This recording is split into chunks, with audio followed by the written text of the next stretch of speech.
Assalamualaikum warahmatullahi wabarakatuh. Pertama dan yang paling utama, mari kita panjatkan puji syukur kehadirat Allah Subhanahu wa Ta'ala yang telah memberikan nikmat dan kesempatannya sehingga kita dapat hadir dalam pertemuan hari ini dalam keadaan sehat walafiat. Tak lupa, sholawat serta salam semoga terlimpahkan kepada Nabi Muhammad SAW, keluarganya, para sahabatnya, pengikutnya, dan kepada kita sekalian. Sebelumnya, izin memperkenalkan diri, kami dari kelompok 3 yang beranggotakan saya, Davina Putri Ersyandi, dua rekan saya bernama Raika Janata Muhariesa dan Zahra Nurul Azizah. Pada kesempatan kali ini, kami akan mempresentasikan hasil diskusi kelompok kami mengenai sumber hukum Islam.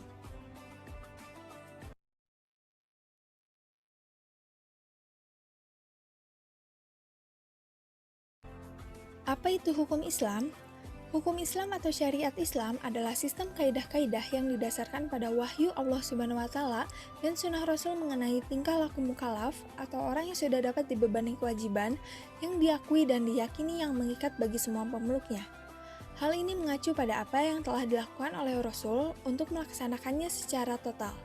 Syariat menurut istilah berarti hukum-hukum yang diperintahkan Allah Subhanahu wa Ta'ala untuk umatnya yang dibawa oleh seorang nabi, baik yang berhubungan dengan kepercayaan atau akidah maupun yang berhubungan dengan amaliyah atau perbuatan. Syariat Islam menurut bahasa berarti jalan yang dilalui umat manusia untuk menuju kepada Allah Subhanahu wa Ta'ala. Dan ternyata Islam bukanlah hanya sebuah agama yang mengajarkan tentang bagaimana menjalankan ibadah kepada Tuhannya saja. Keberadaan aturan atau sistem ketentuan Allah Subhanahu wa Ta'ala untuk mengatur hubungan manusia dengan Allah Subhanahu wa Ta'ala dan hubungan manusia dengan sesamanya. Aturan tersebut bersumber pada seluruh ajaran Islam, khususnya Al-Quran dan Hadis.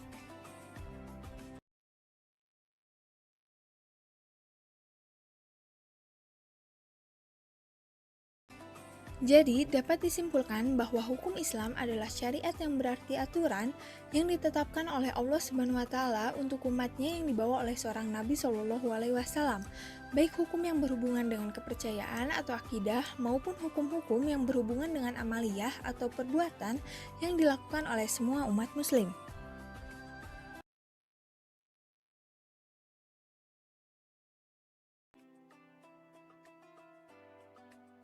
Sumber hukum Islam. Hukum Islam bukan hanya sebuah teori saja, namun adalah sebuah aturan-aturan untuk diterapkan dalam kehidupan manusia, karena banyak ditemui permasalahan-permasalahan umumnya dalam bidang agama yang seringkali membuat pemikiran umat muslim yang cenderung kepada perbedaan. Untuk itulah diperlukan sumber hukum Islam sebagai solusinya. Terdapat 4 sumber hukum Islam, yaitu yang pertama Al-Quran, yang kedua hadis, yang ketiga ijma, dan yang keempat qiyas.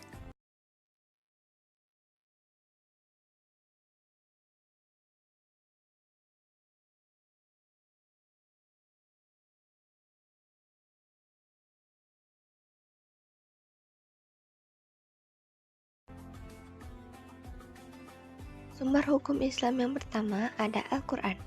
Al-Quran berisi wahyu-wahyu dari Allah Subhanahu wa Ta'ala yang diturunkan secara berangsur-angsur kepada Nabi Muhammad SAW melalui malaikat Jibril. Al-Quran diawali dengan surat Al-Fatihah dan diakhiri dengan surat An-Nas. Membaca Al-Quran merupakan ibadah. Al-Quran merupakan sumber hukum Islam yang utama. Setiap muslim berkewajiban untuk berpegang teguh kepada hukum-hukum yang terdapat di dalamnya, agar menjadi manusia yang taat kepada Allah Subhanahu wa Ta'ala, yaitu mengikuti segala perintah Allah dan menjauhi segala larangannya. Al-Quran memuat berbagai pedoman dasar bagi kehidupan umat manusia, yaitu yang pertama tuntutan yang berkaitan dengan keimanan atau akidah, terus ada tuntutan yang berkaitan dengan akhlak, tuntutan yang berkaitan dengan ibadah, tuntutan yang berkaitan dengan amal perbuatan manusia dalam masyarakat.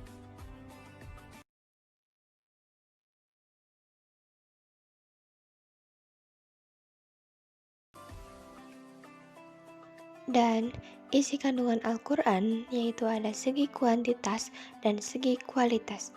Kalau di segi kuantitas, Al-Quran terdiri dari 30 juz, 114 surat, 6.236 ayat, dan 323.015 huruf dan 77.439 kosakata.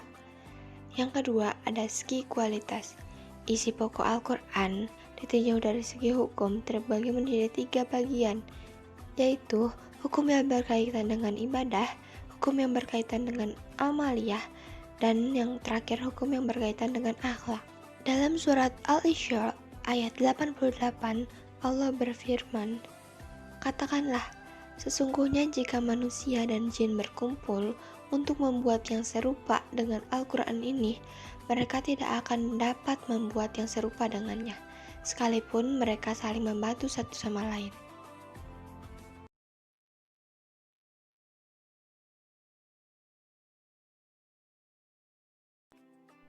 Hadis. Hadis merupakan segala tingkah laku Nabi Muhammad SAW, baik berupa perkataan, perbuatan, maupun ketetapan atau takrir. Hadis merupakan sumber hukum Islam yang kedua setelah Al-Quran. Allah Subhanahu wa Ta'ala telah mewajibkan untuk menaati hukum-hukum dan perbuatan-perbuatan yang disampaikan oleh Nabi Muhammad SAW dalam hadisnya.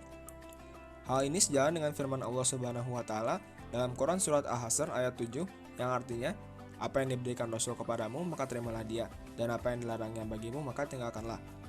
Perintah meneladani Rasulullah SAW ini disebabkan seluruh perilaku Rasul mengandung nilai-nilai luhur dan merupakan cerminan akhlak mulia. Apabila seseorang bisa meneladaninya, maka akan mulia pula sikap dan perbuatannya.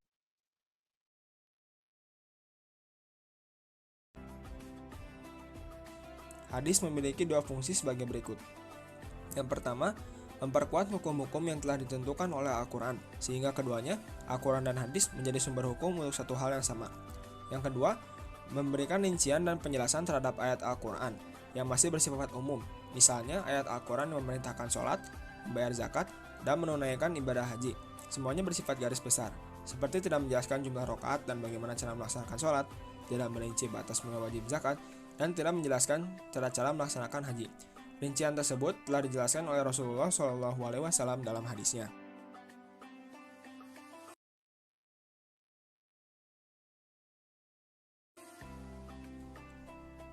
Macam-macam hadis berdasarkan kualitasnya. Yang pertama, ada hadis sahih, ialah hadis yang sanadnya bersambung, diriwayatkan oleh perawi yang berkualitas dan tidak lemah hafalannya. Di dalam sanad dan matanya tidak ada syadz dan ilat.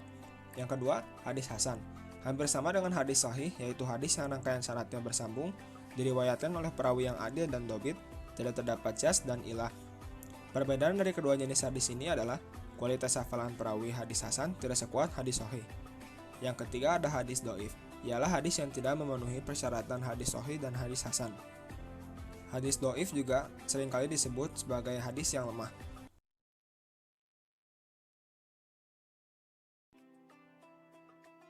Ijma.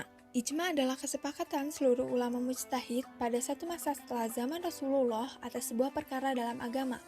Dan ijma yang dapat dipertanggungjawabkan adalah yang terjadi di zaman sahabat, tabi'in atau setelah sahabat, dan tabi'ut tabi'in atau setelah tabi'in.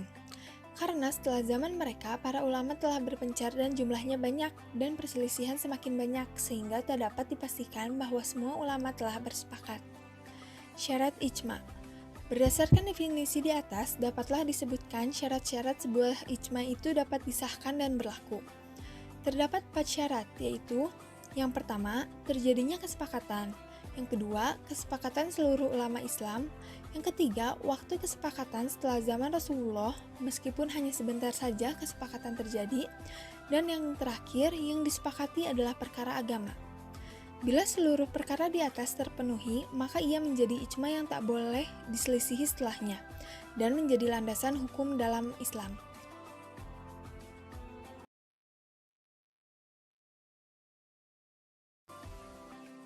Terakhir ada kias atau analogi. Kias adalah menghubungkan suatu kejadian yang tidak ada hukumnya dengan kejadian lain yang sudah ada hukumnya, karena antara keduanya terdapat persamaan ilat atau sebab-sebabnya. Kias merupakan perluasan dari hukum yang ada. Kias merupakan wadah bagi akal sebagai peran dalam pengambilan hukum, dengan tujuan menyadarkan hukum kepada Al-Quran maupun Sunnah. Maka, kias ini pun diatur dalam sistem metode pengambilan hukum. Ijma dan kias merupakan sumber hukum yang disepakati pada abad kedua dan 3 Hijriah.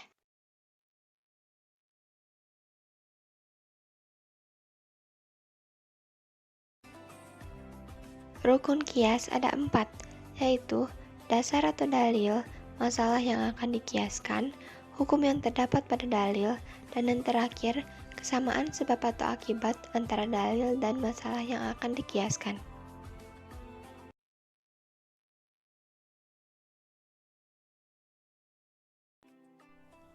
Jenis-jenis kias.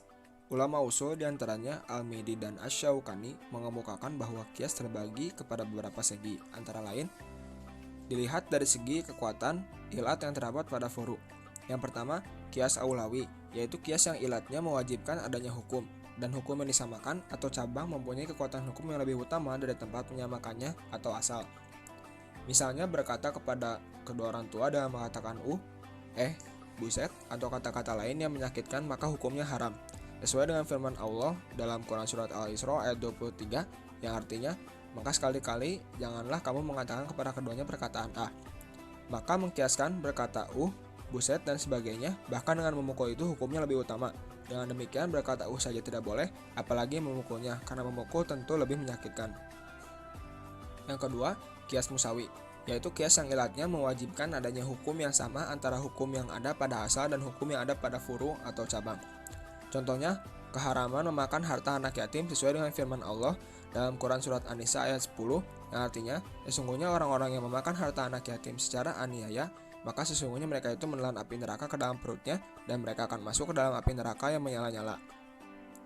Yang ketiga, kias adna, yaitu ilat yang ada pada far'u atau cabang lebih rendah bobotnya dibandingkan dengan ilat yang ada pada asal. Misalnya, sifat memabukkan yang terdapat pada minuman keras seperti bir itu lebih rendah dari sifat memabukkan yang terdapat pada minuman keras khamr yang diharamkan dalam Al-Quran.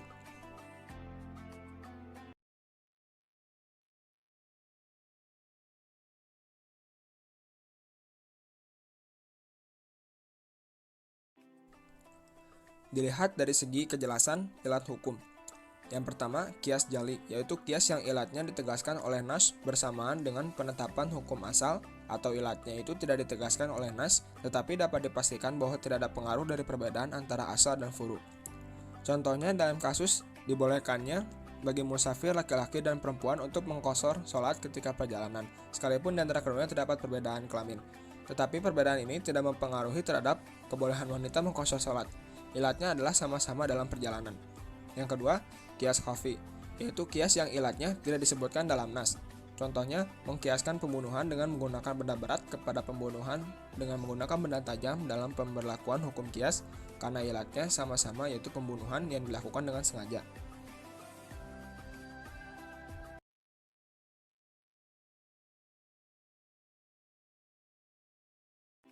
Berikut daftar pustaka untuk materi yang telah kami sampaikan.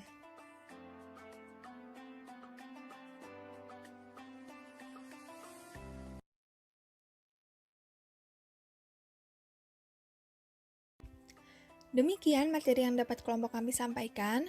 Mohon maaf apabila terdapat kesalahan kata. Kami ucapkan terima kasih kepada Bu Lala dan rekan-rekan sekalian yang telah mendengarkan dan mengikuti presentasi dari kelompok kami. Wabillahi taufiq wal hidayah. Wassalamualaikum warahmatullahi wabarakatuh.